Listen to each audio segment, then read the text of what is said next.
I know today's episode is landing right in the heart of the holidays. This is the time where that feeling of, oh, I'll just throw in the towel and start fresh in January 1st is really hitting us hard. It doesn't have to go that way for you. So, if you're interested in really simple strategies that are going to help you enjoy the holidays while you keep your metabolism robust, then tune in to today's episode because I've got some actionable strategies for you.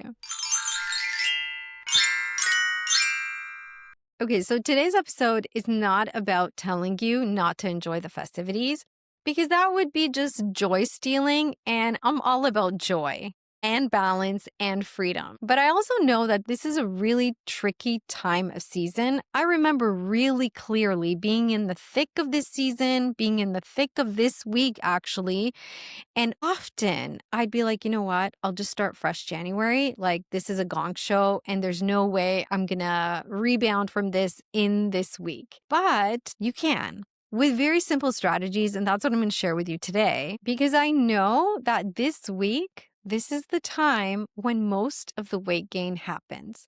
Because I'd always reach this point. I'd be like, eating really well. I'd be fine during the festivities, even a little bit after. And then I would just let a little bit too loose during this week. And it's not about not letting loose. It's about doing it in a way and giving you other strategies that are going to help curb the letting loose, because research says this is the week that most of the weight gain happens.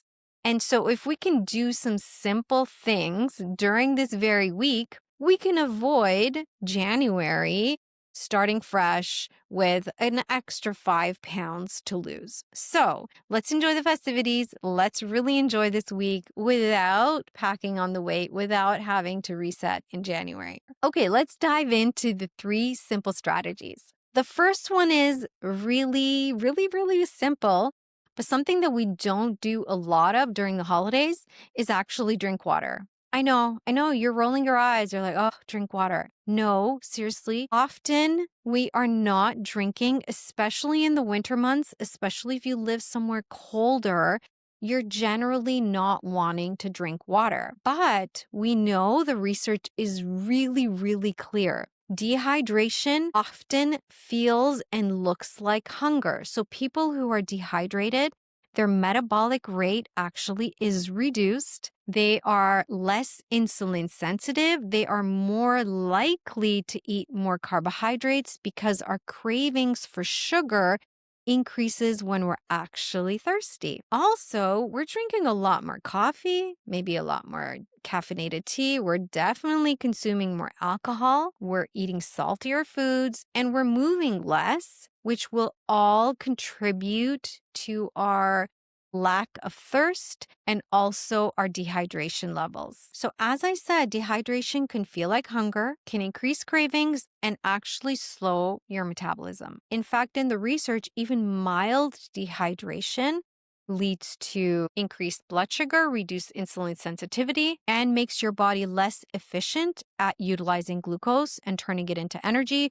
which translates into more fat storage, especially this midsection storage that we all seem to love. And so here's a surprise finding that drinking water actually boosts your metabolic rate. That showed that drinking 500 milliliters of water, basically 2 cups, increased your metabolic rate by about 30% for 30 to 40 minutes after consuming that water. Now, I'm not about overhydrating. So if you're drinking and you're constantly going to the bathroom, that's not healthy. What I'm talking about is making sure that you're actually drinking some water and that you're not turning off your hydration cues and eating sugar instead. So I just encourage you to, if you notice that you're currently not drinking any water, just start to drink. And I personally don't love to drink cold water. The research that I just mentioned was with cold water. I like to drink room temperature water, sometimes in the winter months, even warmer water. And that still doesn't necessarily increase your metabolic rate, but what that does is it turns off your cravings. It improves your insulin response, causes your cortisol levels to come down. Actually, there was another study that was done that drinking water mimics the response that the body has being beside a large body of water. Like we all feel calm when we're beside a lake or an ocean. That same response happens in the body when you drink. So, very simply, start to integrate hydration during this week. Okay. And notice, do your cravings decrease? I do this all the time. I mean, I mentioned it in another episode. When you have a sugar craving, instead of caving into that sugar craving, just drink. So wake up maybe with a glass of water. I always have a glass of water beside my bedside.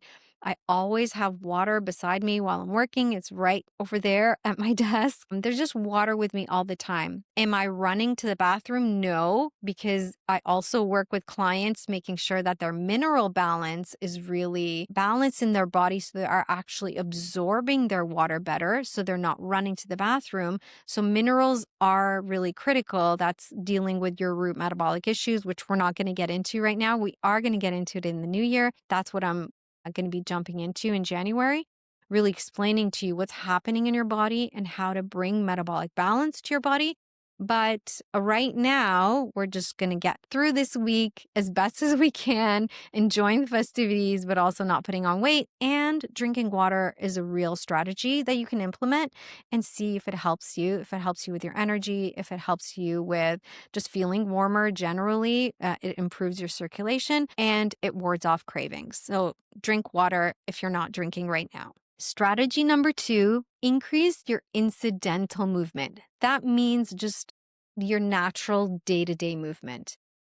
I saw a friend who came back from a trip, and the last time she traveled, I know that she was walking a lot, and she came back so slim. Now, I don't comment on people's bodies, so I didn't mention anything to her. I just made that connection. She went on a trip and she was walking a lot, and she must have lost weight.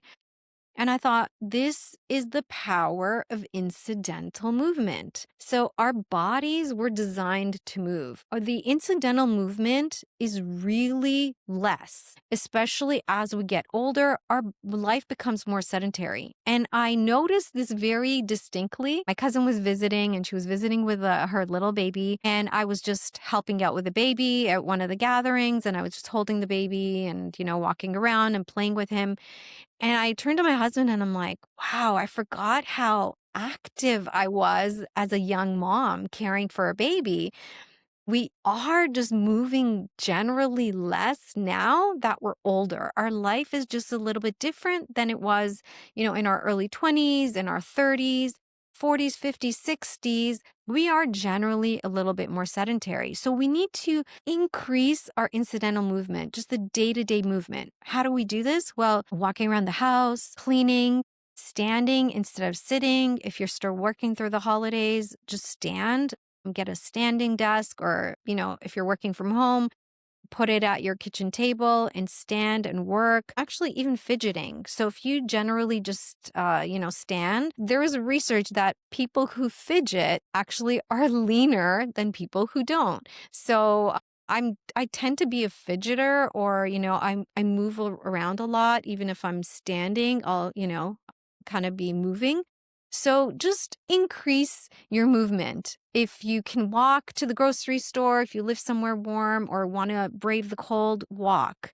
So just increase your day-to-day movement, especially now during the holidays. Like, what are we doing? We're watching a lot of movies, we're sitting down, we're eating in front of the TV. Well, it's going to lead to weight gain if you're not utilizing that energy for something. So even as simple as going on the treadmill after every meal for 10-15 minutes will actually prevent you from putting on weight. And something really, really simple that every one of us could do, that is, if we can walk, if we, have legs and we're blessed with the ability to walk. So just walk, go up and down your stairs, walk in the hallways if you live in a building or an apartment or a condo.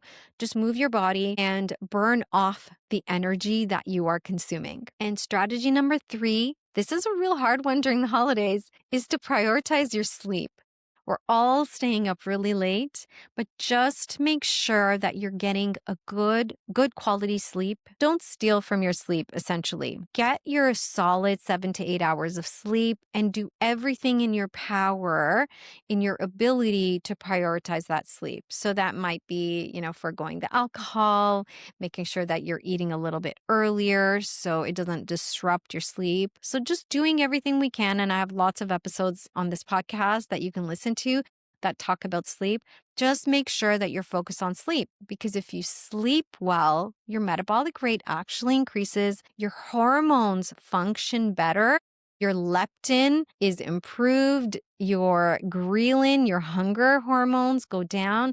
Your satiety hormones, leptin is your satiety hormone, increases. So your hormones really are dictated strongly by the quality, depth, and time of your sleep. So don't steal from your sleep. Focus on it during the holidays, and it will translate into a more robust metabolism and healthier hormones, which will reduce the cravings and reduce the eating. So those are my strategies. I hope you found this helpful. Whatever you try, I would love to hear from you. If you can leave a comment, leave a podcast review, I would love, love, love to hear from you. And stay tuned for my January episode, because I'm going to share with you what you can start to do, how you can roll off the new year to make sure that this year's New Year's resolution does not fail.